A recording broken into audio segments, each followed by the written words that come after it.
नमस्कार। और इस गहन चर्चा में आप सबका स्वागत है। आज हम एक बहुत ही महत्वपूर्ण और प्राचीन ग्रंथ वाल्मीकि रामायण की कहानी की संरचना पर बात करने जा रहे हैं। हमारा आधार रहेगा इस पुस्तक के जो पहले दो खंड हैं, बालकांड और अयोध्याकांड, उनकी विषय सूची, जैसा कि हमें उपलब्ध संस्करण में मिलती है। हमारा मकसद सिर्फ ये नहीं कि घटनाओं की एक लिस्ट बना लें, बल्कि ये समझना है कि कथा कैसे आगे बढ़ती है, कहाँ-कहाँ मोड़ आते हैं और कौन से मुख्य विचार या मूल्य इन शुरुआती हिस्सों में स्थापित होते हैं। एक तरह से कहें तो हम इस महाकाव्य के कथा प्रवाह के नक्शे को समझने की कोशिश करेंगे। तो कहाँ से शुरू करें? देखिए, किसी भी परंपरागत भारतीय ग्रंथ को अगर हम देखें तो उसकी शुरुआत अक्सर मंगलाचरण और उसके महात्म्य यानी उसके महत्व के वर्णन से होती है। इस पुस्तक के आरंभ में भी बिल्कुल यही है। श्री राम रक्षा स्तोत्र का जिक्र है, पाठ की विधि बताई गई है, कलयुग के दोषों से मुक्ति की बात है, रामायण पाठ और सुनने के फल का भी जिक्र है। ये सब पाठक या श्रोता के मन में ग्रंथ के प्रति एक श्रद्धा जगाते हैं और उसे कथा के आध्यात्मिक आयाम से जोड़ते हैं। हाँ, और नारद सनत कुमार संवाद का उल्लेख भी इसमें मिलता है, जो शायद इस ग्रंथ की महिमा और इसके अध्ययन से मिलने वाले पुण्य फलों को और स्थापित करता होगा।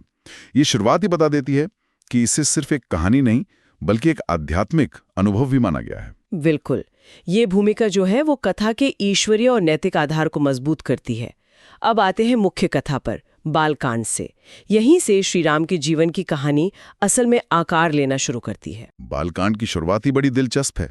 मतलब वाल्मीकि जी एक आदर्श मनुष्य की खोज में हैं और नारद जी उन्हें बताते हैं कि ऐसे सर्वगुण संपन्न व्यक्ति तो श्री राम हैं, और फिर संक्षेप में पूरी राम कथा सुना देते हैं। ये तो जैसे कथा का बीज बो दिया गया हो। हाँ, और फिर तुरंत ही रामायण की रचना का प्रसंग आ जाता है। तमसा नदी के तट पर वो जो घटना होती है, शिकारी द्वारा कंश पक्षी का वध, और वाल्मीकि के मुख से अनायास ही वो करुणा भरा श्लोक निकलता है, मां निषाद।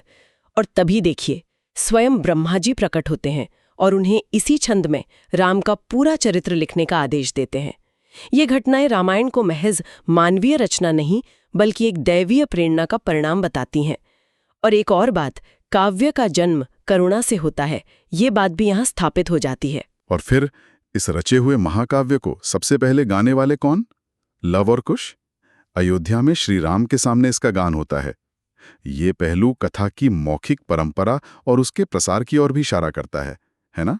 निश्चित रूप से ये दिखाता है कि ये कथा लिखी भी गई और गाई भी गई, जिससे ये जन जन तक पहुंची। बिल्कुल। इसके बाद विषय सूची हमें अयोध्या नगरी और राजा दशरथ के शासनकाल के वैभव की ओर ले जाती है। उनके मंत्री, राज्य की समृद्धि, एक आदर्श व्यवस्था, इन सब का वर्णन है। क्या ये वर्णन एक तरह से उस राम राज्य की पृष्ठभूमि तैयार करता है जिसकी बात हम बाद में सुनते हैं? मतलब एक ऐसा राज्य जहां प्रजा सुखी है, न्याय है, सब कुछ व्यवस्थित है। बिल्कुल सही समझा आपने। ये एक आदर्श राज्य का मानक प्रस्तुत करता है, जिसके नायक आगे चलकर श्री राम बनेंगे। लेकिन इसी आदर्श राज्य में एक कमी है। राजा दशरथ निसंतान है, और यहीं से कथा का अगला महत्वपूर्ण मोड़ आता है, पुत्र प्राप्ति की इच्छा और उसके लिए अश्वमेध यज्ञ का संकल्प। हाँ, और इस यज्ञ के लिए विशेष ऋषि ऋष्यशृंग को लाने की सलाह दी जाती है। सुमंत्र उनकी कहानी सुनाते हैं और फिर उन्हें अयोध्या लाया जाता है। फिर यज्ञ की भव्य तैयारियां और उसका सफल होना, ये सब क्या दर्शाता है? ये उस युग में यज्ञ जैसे अनुष्ठानों के महत्व को दिखाता है, साथ ही संतान प्राप्ति के लिए राजा की जो गहरी अभिलाषा थी और उसके लिए किए गए हर संभव प्रयास को। ऋष्यशृंग जैसे सिद्ध ऋषियों की भूमिका भी इसमें महत्वपूर्ण है। यज्ञ सफल होता है, लेकिन असल दैवीय हस्तक्षेप तो अब होता है। देवता रावण के अत्याचारों से मुक्ति के लिए भगवान विष्णु से प्रार्थना करते हैं। हाँ, और वे दशरथ के पुत्रों के रूप में अवतार लेने का आश्वासन देते हैं। फिर होता है पुत्र कामेष्टि यज्ञ, जिससे राम, लक्ष्मण, भरत, शत्रुघ्न का जन्म होता है। बिल्कुल, ये अवतारवाद की अवधारणा का सीधा उदाहरण है। धर्म की स्थापना और अधर्म के नाश के लिए ईश्वर का मानवीय रूप लेना, और इसी के साथ देवताओं के अंश से वानरों और भालुओं का भी जन्म होता है, जो भविष्य में राम के सहायक बनेंगे। ऐसा लगता है जैसे पूरी कथा एक दैवीय योजना के तहत आगे बढ़ रही है। जन्म के बाद कथा राम और लक्ष्मण के किशोर जीवन की ओर मुड़ती है। विश्वामित्र का अयोध्या आना और अपनी यज्ञ की रक्षा के लिए राम लक्ष्मण को मांगना, ये एक बड़ा घटनाक्रम है। दशरथ का वो शुरुआती संकोच भी स्वाभाविक लगता है। हाँ, पुत्रमोह तो स्वाभाविक है, पर वशिष्ठ के समझाने पर वे क्षत्रिय धर्म और ऋषि वचन के महत्व को समझते हैं। विश्वामित्र का आगमन राम के जीवन में एक गुरु के प्रवेश जैसा है। वे उन्हें सिर्फ ले ही नहीं जाते, बल्कि रास्ते में बला अतिबला जैसी विद्याएं भी देते हैं। अच्छा, ये विद्याएं क्या सिर्फ थकान मिटाने के लिए थीं या इनका कोई और महत्व भी था? ये सिर्फ शारीरिक श्रम कम करने वाली नहीं थी, बल्कि उनमें अलौकिक तेज और सामर्थ्य भरने वाली भी थीं, जो राक्षसों से युद्ध के लिए जरूरी था। और इसी सामर्थ्य का पहला प्रदर्शन होता है ताड़का वध के रूप में। हाँ, राम का पहला बड़ा पराक्रम। हाँ, फिर विश्वामित्र उन्हें दिव्यास्त्र देते हैं और वे सिद्धाश्रम पहुंचकर मारीच और सुबाहु जैसे राक्षसों का संहार कर यज्ञ को सफल बनाते हैं। यहाँ राम एक रक्षक के रूप में उभरते हैं। फोड़ना, जिसे बाण मारकर दूर फेंक दिया जाता है, वो भविष्य की कहानी के लिए एक महत्वपूर्ण सूत्र छोड़ जाता है। इसके बाद विश्वामित्र उन्हें मिथिला ले जाते हैं, जहां सीता स्वयंवर की पृष्ठभूमि तैयार हो रही है। लेकिन मिथिला की यात्रा भी सिर्फ यात्रा नहीं है, इसमें कई सारी उपकथाएं जुड़ी हैं। विश्वामित्र के अपने वंश की कहानी है, गंगा की उत्पत्ति की अद्भुत कथा, राजा सगर के पुत्रों का उद्धार, भगीरथ की तपस्या। इनका क्या उद्देश्य है? ये उपकथाएं मुख्य कहानी को समृद्ध करती हैं। ये हमें भारतीय संस्कृति की गहरी जड़ों से जोड़ती हैं, जैसे तपस्या की शक्ति का महत्व, पूर्वजों के प्रति कर्तव्य, नदियों का महत्व वगैरह। गंगा अवतरण जैसी कथाएं तो अपने आप में एक महाकाव्य जैसी हैं। और इसी यात्रा में रास्ते में अहल्या का उद्धार भी होता है। पत्थर बनी अहल्या को राम अपनी चरण रज से वापस स्त्री रूप में ले आते हैं। ये भी बहुत महत्वपूर्ण प्रसंग है। हाँ, अहल्या उद्धार राम के पतित पावन रूप को दर्शाता है कि उनकी कृपा से शापितों का भी उद्धार संभव है। इसके बाद वे मिथिला पहुंचते हैं, समुद्र मंथन की कथा सुनते हैं और राजा जनक से मिलते हैं। जनक उन्हें उस विशाल शिव धनुष के बारे में बताते हैं जिसे आज तक कोई उठा नहीं पाया। और यहीं पर विश्वामित्र अपना विस्तृत परिचय और अपनी संघर्ष गाथा सुनाते हैं। कैसे वे क्षत्रिय राजा थे और अपनी घोर तपस्या के बल पर ब्रह्मर्षि बने, वशिष्ठ से उनका संघर्ष, त्रिशंकु और सुनैक्षेप की कथाएं। ये सब क्यों बताया गया यहाँ? ये विश्वामित्र के चरित्र की गहराई और जटिलता को दिखाता है। उनका जीवन दृढ़ संकल्प, तपस्या की महिमा और क्षत्रिय तथा ब्रह्म शक्ति के बीच संतुलन साधने का एक असाधारण उदाहरण है। इससे उनकी विश्वसनीयता और राम के गुरु होने की योग्यता भी स्थापित होती है। और फिर आता है बालकांड का वो क्षण जिसका सबको इंतजार था। श्री राम सहज ही शिव धनुष उठाते हैं और प्रत्यंचा चढ़ाते हुए वो टूट जाता है। जनक की प्रतिज्ञा पूरी होती है। जी हाँ, ये सिर्फ एक शर्त पूरी होना नहीं है, ये श्री राम के ईश्वरत्व और उनकी अलौकिक शक्ति का प्रमाण है। इसी से सीता जैसी दिव्य कन्या के योग्य वर का निर्धारण होता है। इसके बाद अयोध्या संदेश भेजा जाता है। दशरथ बारात लेकर आते हैं और चारों भाइयों राम, लक्ष्मण, भरत, शत्रुघ्न का विवाह जनक और उनके भाई कुशध्वज की पुत्रियां सीता, उर्मिला, मांडवी और श्रुतकीर्ति से होता है। भव्य विवाह। बिल्कुल, ये विवाह कोसल और मिथिला जैसे बड़े राज्यों के बीच महत्वपूर्ण संबंध स्थापित करते हैं। लेकिन उत्सव अभी खत्म नहीं हुआ था। हाँ। लौटते समय रास्ते में परशुराम मिलते हैं, जो शिव धनुष टूटने से क्रुद्ध हैं। हाँ, परशुराम जी राम को चुनौती देते हैं, पर राम उनके वैष्णव धनुष पर भी बाण चढ़ाकर उनका संदेह दूर कर देते हैं। इसका क्या प्रतीकात्मक अर्थ है? ये एक अवतार की शक्ति का दूसरे यानी राम में समाहित होना दर्शाता है। राम यहाँ अपनी शक्ति के साथ साथ अपनी विनम्रता का भी परिचय देते हैं। इसके बाद सब अयोध्या लौटते हैं और बालकांड का समापन आनंद और उत्सव के साथ होता है। तो बालकांड मतलब राम का जन्म, शिक्षा, पराक्रम और विवाह की कहानी जो खुशी और उत्सव में समाप्त होती है। लेकिन अयोध्या कांड आते ही माहौल पूरी तरह बदल जाता है। इसकी शुरुआत तो अच्छी होती है, राम के गुणों का बखान, प्रजा में उनकी लोकप्रियता और दशरथ का उन्हें युवराज बनाने का निर्णय। बिल्कुल, राम हर तरह से आदर्श उत्तराधिकारी हैं। राज्याभिषेक की घोषणा होती है, अयोध्या में फिर से उत्सव की तैयारी शुरू होती है। सब कुछ सही दिशा में जाता दिख रहा है। लेकिन तभी कहानी में मंथरा का प्रवेश होता है। वो कैकेयी के मन में ईर्ष्या और असुरक्षा का बीज बो देती है। ये मंथरा की भूमिका कितनी निर्णायक है? बहुत ज्यादा। वो मानवीय कमजोरियों, ईर्ष्या, महत्वाकांक्षा, भय, इन सब का प्रतीक है। उसके उकसाने पर कैकई, जो राम को बहुत स्नेहा करती थी, वो कोप भवन में चली जाती है और दशरथ से अपने वो 2 वरदान मांग लेती है जो उन्होंने कभी उसे युद्ध में दिए थे। और वो वरदान क्या थे? भरत के लिए राज्य और राम के लिए 14 वर्ष का वनवास। ओह, ये सुनकर तो दशरथ पर मानो बिजली गिर पड़ती है। ये कथा का सबसे बड़ा संकट बिंदु है। दशरथ वचन से बंधे हैं, कैकेयी अपने हठ पर अड़ी है। यहीं से कहानी सुख से दुख की ओर, उत्सव से त्रासदी की ओर मुड़ जाती है। राम को बुलाया जाता है, दशरथ बेचारे कुछ कह नहीं पाते, कैकेयी ही उन्हें वरदानों के बारे में बताती है। और राम की प्रतिक्रिया? मतलब कोई क्रोध नहीं, कोई दुख नहीं, सिर्फ पिता की आज्ञा का पालन। ये अविश्वसनीय लगता है। यही तो राम के चरित्र की पराकाष्ठा है, पितृभक्ति और धर्मपरायणता का सर्वोच्च आदर्श। वे अपने व्यक्तिगत अधिकार या सुख से कहीं ऊपर पिता के वचन और कुल की मर्यादा को रखते हैं। उनका अविचलित रहना ही उन्हें मर्यादा पुरुषोत्तम बनाता है। लेकिन लक्ष्मण ऐसा नहीं सोचते।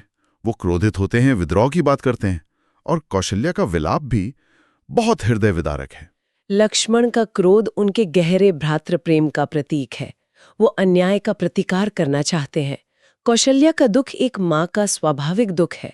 राम दोनों को धैर्य और धर्म का वास्ता देकर शांत करते हैं। और फिर सीता, वो भी वन जाने का निश्चय करती हैं, राम के समझाने पर भी नहीं मानती। सीता का निर्णय उनके पातिव्रत्य धर्म का अद्भुत उदाहरण है। वे सुख दुख में पति के साथ रहने को ही अपना धर्म मानती हैं। लक्ष्मण भी भाई की सेवा के लिए साथ चलने का निश्चय करते हैं। ये तीनों का एक साथ वन जाना कथा की दिशा तय कर देता है। जाने से पहले वे अपना सब कुछ दान कर देते हैं। कैकेयी उन्हें वल्कल वस्त्र देती है, जिस पर वशिष्ठ आपत्ति भी जताते हैं। फिर वे अयोध्या छोड़ते हैं। ये विदाई बहुत मार्मिक है। पूरी अयोध्या उनके पीछे चलती है। हाँ, राम उन्हें समझाकर लौटाते हैं। तमसा नदी के किनारे रात बिताकर सुबह चुपके से निकल जाते हैं। फिर श्रृंगवेरपुर पहुंचते हैं, जहां निषाद राज गुह से उनका मिलन होता है। गुह का चरित्र भी बहुत महत्वपूर्ण लगता है। वे अलग समुदाय के राजा हैं, पर राम के प्रति उनकी भक्ति और मित्रता अनुकरणीय है। बिल्कुल, गुह का आतिथ्य और राम का उन्हें गले लगाना सामाजिक समरसता और राम की समदर्शिता का प्रतीक है। गुह की मदद से वे गंगा पार करते हैं। सुमंत्र दुखी मन से लौटते हैं। फिर प्रयाग में भरद्वाज मुनि के आश्रम होते हुए चित्रकूट पहुंचते हैं। वाल्मीकि मुनि के कहने पर वहीं पर्णकुटी बनाकर रहने लगते हैं। उधर अयोध्या में क्या हो रहा है? सुमंत्र लौटकर खबर देते हैं। कौशल्या और दशरथ का विलाप तो चरम पर है। और यहीं दशरथ को श्रवण कुमार के वध का प्रसंग और उसके पिता का दिया शाप याद आता है। पुत्र शोक और उस शाप के प्रभाव से वे प्राण त्याग देते हैं। यह घटना कर्मफल और नियति के सिद्धांत को रेखांकित करती है। दशरथ की मृत्यु के बाद अयोध्या का संकट और गहरा जाता है। भरत और शत्रुघ्न को तुरंत कैकेय देश से बुलवाया जाता है। भरत वहां अशुभ स्वप्न देख चुके थे। भरत अयोध्या पहुंचते हैं, नगर को उदास और शोक में डुबा पाते हैं। जब कैकेयी उन्हें सारी बात बताती है, राम का वनवास, दशरथ की मृत्यु और राज्य संभालने को कहती है, तो भरत का दुख और क्रोध फूट पड़ता है। वे कैकेयी की कठोर शब्दों में निंदा करते हैं। यहीं भरत का असली चरित्र सामने आता है ना। वे अन्याय से मिले राज्य को तुरंत ठुकरा देते हैं। उनका भ्रातृ प्रेम, त्याग और धर्मनिष्ठा अद्वितीय है। वे पिता का अंतिम संस्कार करते हैं और मंत्रियों के आग्रह के बावजूद राज्य स्वीकार नहीं करते। उनका एक ही निश्चय है, राम को वन से वापस लाना। और फिर वे विशाल सेना लेकर चित्रकूट के लिए निकलते हैं। रास्ते में फिर गुह और भरद्वाज मुनि से मिलते हैं, जो उनके उद्देश्य की पवित्रता को समझकर उनकी सहायता करते हैं। चित्रकूट पहुंचने पर सेना की हलचल देखकर लक्ष्मण को क्षणिक संदेह होता है कि कहीं भरत युद्ध करने तो नहीं आ रहे, लेकिन राम का अपने भाई पर अटूट विश्वास है। और फिर होता है भाइयों का वो प्रसिद्ध मार्मिक मिलन, भरत मिलाप। भरतराम से अयोध्या लौटने की बहुत विनती करते हैं। दोनों भाइयों के बीच धर्म, कर्तव्य, राजधर्म और पिता के वचन को लेकर एक लंबा और गहन संवाद होता है। ये अयोध्या कांड का एक मुख्य वैचारिक बिंदु लगता है मुझे। निश्चित रूप से ये संवाद रामायण के नैतिक और दार्शनिक पक्ष को उजागर करता है। राम अपने पिता के वचन से बंधे हैं और वनवास पूरा करने पर दृढ़ हैं। इसी बीच जाबाली ऋषि का प्रसंग भी आता है, जो नास्तिक या कहें भौतिकवादी तर्क देकर राम को राज्य भोगने की सलाह देते हैं। हाँ, जाबाली कहते हैं कि परलोक, कर्मफल ये सब व्यर्थ की बातें हैं, वर्तमान सुख ही सत्य है। राम उनके तर्कों का खंडन करते हैं। इसका क्या महत्व है? ये दिखाता है कि उस समय भी अलग अलग विचारधाराएं थीं, लेकिन रामायण का मूल स्वर वैदिक मान्यताओं और नैतिक आदर्शों में दृढ़ता से स्थापित है। राम द्वारा जाबाली का खंडन इसी स्थापना को मजबूत करता है। अंत में जब राम लौटने को तैयार नहीं होते तो भरत क्या करते हैं?